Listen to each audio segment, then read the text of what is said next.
بسم اللہ الرحمن الرحیم۔ السلام علیکم۔ پروفیسر اختلاف رائے کے ساتھ میں افتخار کاظمی۔ ایک بڑی اہم ملاقات آج اسلام آباد میں ہو رہی ہے۔ یہ ملاقات کس کے درمیان ہو رہی ہے اور ملاقات کا ایجنڈا کیا ہے، اس کے نتائج کیا ہیں، اس پر بات کریں گے۔ لیکن سب سے اہم خبر یہ کہ پاکستان نے مشروط طور پر ورلڈ کپ کھیلنے پر رضامندی ظاہر کر دی ہے، لیکن اس کے لیے شرط یہ عائد کی گئی ہے کہ پاکستان بھارت کے خلاف میچ نہیں کھیلے گا۔ اس فیصلے کے نفع نقصان پر، آئی سی سی کے رد عمل پر اور بھارتی میڈیا کی چیخوں پر بات کریں گے۔ چیخیں آپ کو سنائیں گے بھی اور بتائیں گے بھی۔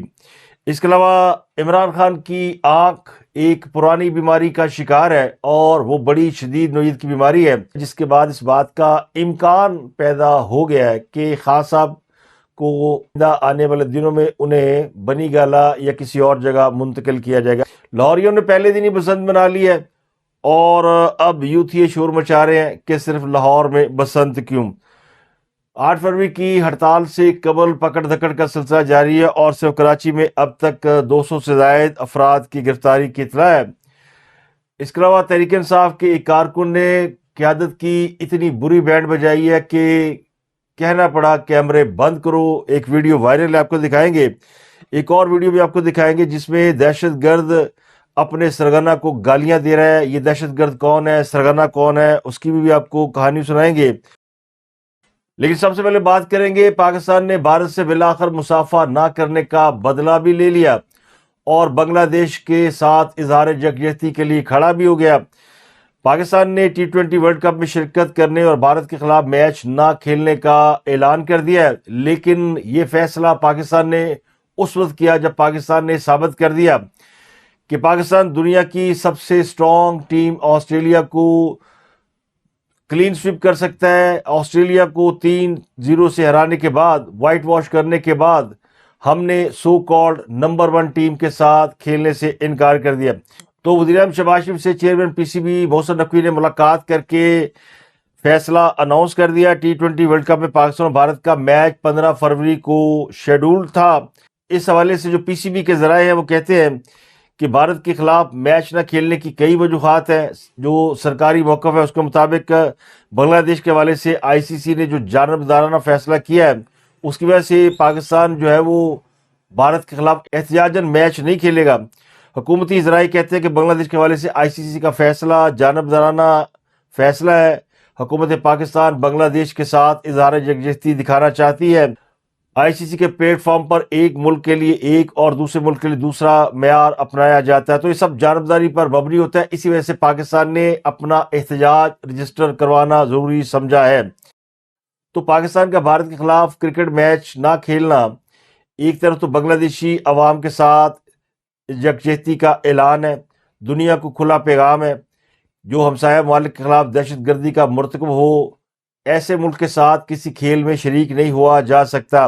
اور ایک دن قبل بلوچستان میں جو کچھ ہوا ہے اس کا بھی اس فیصلے سے گہرا تعلق ہے، جہاں دہشت گردی کے واقعات میں بھارت کے فٹ پرنٹ نمایاں طور پر نظر آتے ہیں۔ تو پاکستان بنگلہ دیش کے ساتھ اظہار یکجہتی کر رہے ہیں وہ اپنی جگہ پر، لیکن بلوچستان کے واقعات کے بعد بھارت کے ساتھ کسی بھی صورت میں کھیلنا نہیں بنتا۔ تو اب پاکستان مشروط طور پر ورلڈ کپ میں شامل ہو رہا ہے۔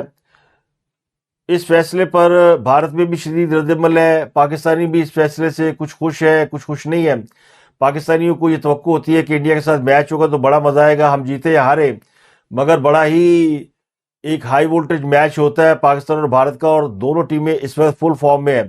ان حالات میں اگر دونوں ٹیمیں آمنے سامنے ہوں تو کوئی یہ پریڈکٹ نہیں کر سکتا کہ کون سی ٹیم جیتے گی۔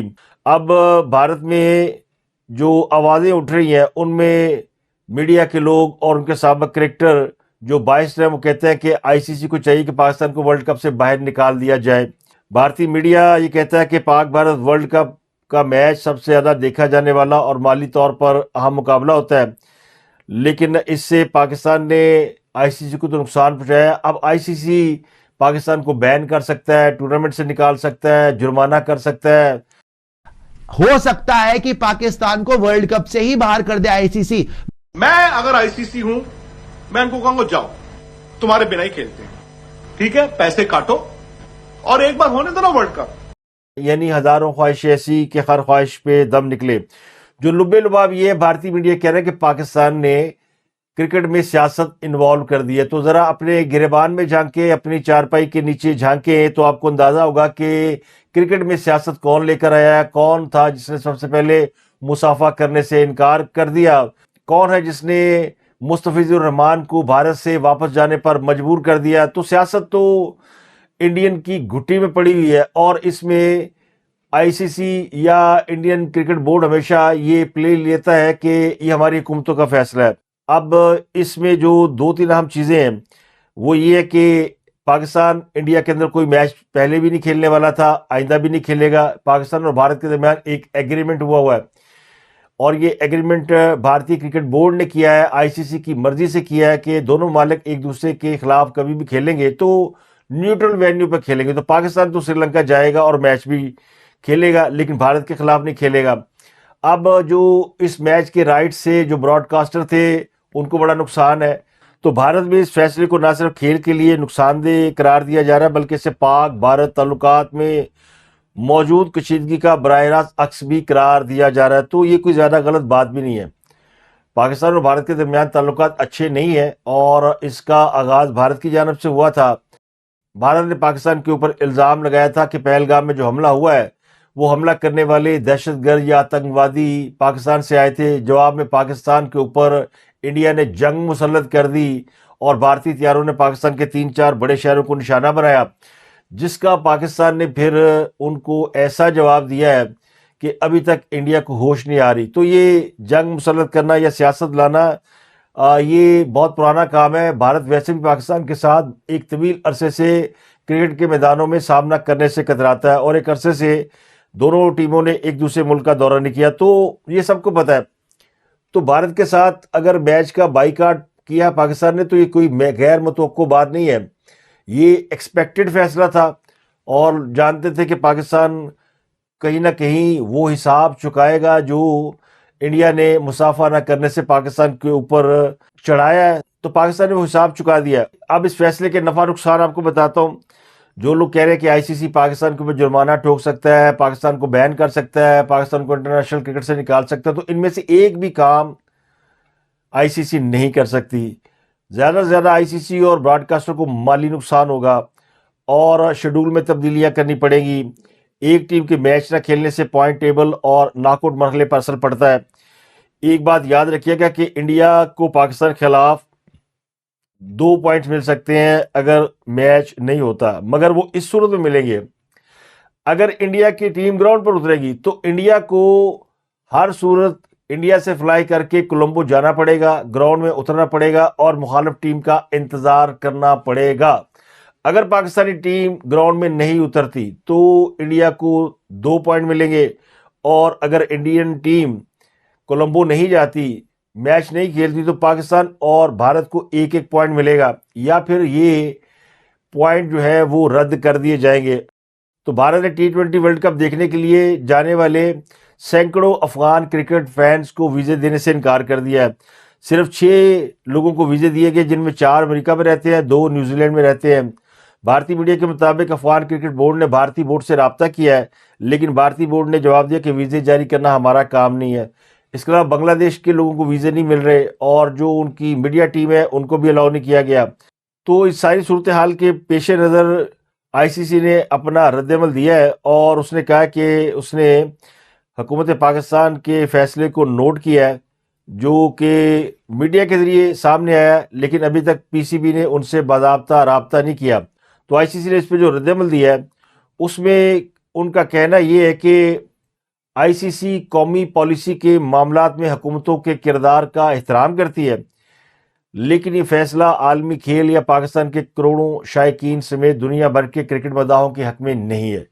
تو میں آئی سی سی کے اس موقف کی تائید کرتا ہوں کہ بہت سارے فین ایک بڑا اچھا میچ دیکھنے سے محروم رہ جائیں گے, لیکن آئی سی سی نے خود بتا دیا ہے کہ وہ پی سی بی کا کچھ نہیں کر سکتی, وہ پاکستانی کرکٹ ٹیم کو بین نہیں کر سکتی, کیونکہ آئی سی سی کا یہ رول ہے کہ اگر کوئی گورنمنٹ کسی ملک کے خلاف کھیلنے سے منع کر دے, کسی ٹیم کے خلاف کھیلنے سے منع کر دے, کہیں پر جانے سے منع کر دے, تو اس بات کو بنیاد بنا کر آئی سی سی اس بورڈ پر, اس ٹیم پر نہ جرمانہ کر سکتا ہے، نہ پابندی لگا سکتا ہے۔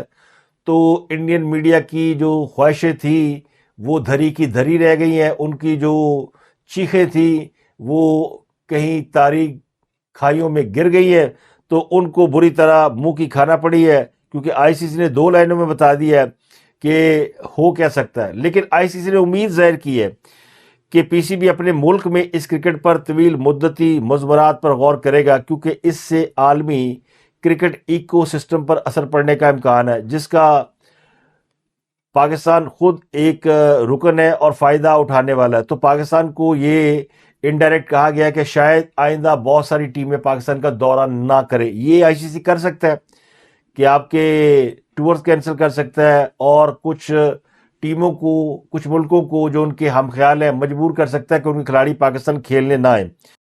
تو اب آئی سی سی کا موقف یہ ہے کہ T20 ورلڈ کپ کا کامیاب انعقاد جو ہے وہ پی سی بی سمیت اس کے تمام ممبران کی ذمہ داری ہے۔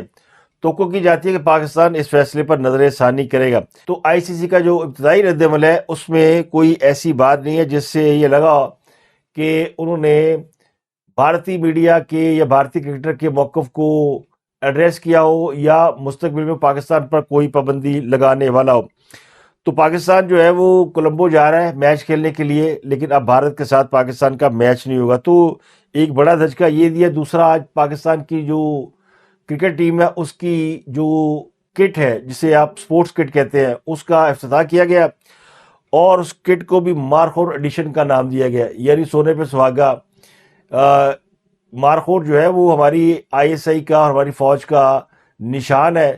تو اس نشان کے ساتھ پاکستانی ٹیم ورلڈ کپ کھیلنے جا رہی ہے، تو آپ سمجھ لیں کہ دلوں پر اور کتنی چھریاں چلنے والی ہیں۔ اب بات کرتے ہیں تحریک انصاف کے بانی عمران خان کے حوالے سے۔ ان کے حوالے سے ایک صحافی محمد وقار بھٹی نے یہ رپورٹ فائل کی ہے کہ عمران خان کی آنکھوں کی بیماری بہت سنگین ہے، جسے CRVO کہتے ہیں، سینٹرل رینٹل وین اوکلوژن۔ یہ عارضہ عموماً عمر رسیدہ افراد میں پایا جاتا ہے، جس کا تعلق دل اور خون کی نالیوں سے جڑے خطراتی عوامل جیسے ہائی بلڈ پریشر، کولیسٹرول کی زیادتی، ڈائبٹیز اور دل کی بیماریوں سے ہوتا ہے۔ تو ماہرین امراض چشم اس بیماری کی جو وجہ بتاتے ہیں وہ یہ کہتے ہیں کہ ریٹینا، جسے آنکھ کا پردہ کہتے ہیں، اس سے خون واپس لے جانے والی مرکزی رگ، جسے سینٹرل رینٹل وین کہا جاتا ہے، وہ بند ہو جاتی ہے، جو عموماً خون میں رکاوٹ کا باعث بن جاتی ہے۔ اسی طرح جس طرح کسی وین کے اندر کوئی لوتھڑا کلاٹ آ جائے تو وین بند ہو جاتی ہے، تو آنکھ کی وین میں بھی کلاٹ آ جاتا ہے، جس کی وجہ سے ریٹینا میں سوجن، رطوبت اور خون کا رساؤ، اور بعض اوقات آنکھ کے اندر خون بہنے کی کیفیت پیدا ہو جاتی ہے، تو نظر کمزور ہوتی ہے یا پھر بند ہو جاتی ہے۔ تو اس مریض کا جو علاج ہے وہ مسلسل نگرانی کے بغیر نہیں ہو سکتا۔ اب خان صاحب کی آنکھ میں جو بیماری ہے وہ تو بڑی سنگین نکلی ہے، اور ان کا علاج بھی پھر کرنے کے لیے آپ کو ان کی نگرانی کرنا پڑے گی، جس کا مطلب ہے کہ وہ آئندہ چند دنوں میں جیل سے گھر منتقل کیے جا سکتے ہیں، کسی ہاسپٹل منتقل کیے جا سکتے ہیں، کیونکہ جس طرح کی بیماری بتائی جا رہی ہے وہ بڑی خطرناک بیماری ہے۔ کچھ ماہرین چشم نے نام ظاہر نہ کرنے کی درخواست پر کہا کہ صرف آنکھوں کا مسئلہ نہیں ہوتا، یہ جسم میں موجود خون کی نالیوں کی بیماری کی علامت بھی ہو سکتا ہے۔ یعنی یہ کلاٹ جو ہے جو آنکھ کے ریٹینا میں آیا ہے، یہ دل کی نالی میں بھی آ سکتا ہے، کسی اور جگہ بھی آ سکتا ہے، تو مریض کی جان جا سکتی ہے۔ تو اب خان صاحب کی جو جان ہے وہ خطرے میں آ گئی ہے۔ تو پمز میں عمران خان کو anti-VEGF دوا کا آنکھ کے اندر انجیکشن دیا گیا ہے، جس سے ریٹینا کی سوجن کم ہو جاتی ہے اور وہ کلاٹ کو میلٹ کرنے میں مدد دیتا ہے۔ تو ایک لمبی چوڑی ڈیٹیل جو ہے وہ اخبار میں شائع ہوئی ہے، جس کے بعد اس بات کا امکان پیدا ہو گیا ہے کہ خان صاحب کو آنے والے دنوں میں انہیں بنی گالا یا کسی اور جگہ منتقل کیا جائے گا۔ اب اس کا فیصلہ ہونا ہے، تو فیصلہ کون کرے گا؟ لیکن اس سے پہلے میں آپ کو بتا دوں کہ اس کے حوالے سے ایک اور جو دعویٰ کیا ہے وہ بھی PTI کی ایک سینیٹر نے کیا ہے، جنہوں نے بتایا کہ عمران خان کی بیماری کے بارے میں ان کی بہنوں کو علم تھا، اور عمران خان کی آنکھ کا ٹیسٹ کرانے کے لیے انہیں ہاسپٹل لے جایا گیا، اس کا بھی عمران خان کی بہنوں کو پہلے سے بتایا گیا تھا۔ بعض حکومتی وزراء نے دعویٰ کیا تھا کہ عمران خان کی فیملی کو بتایا گیا، لیکن کوئی اس کی تصدیق نہیں کر رہا تھا۔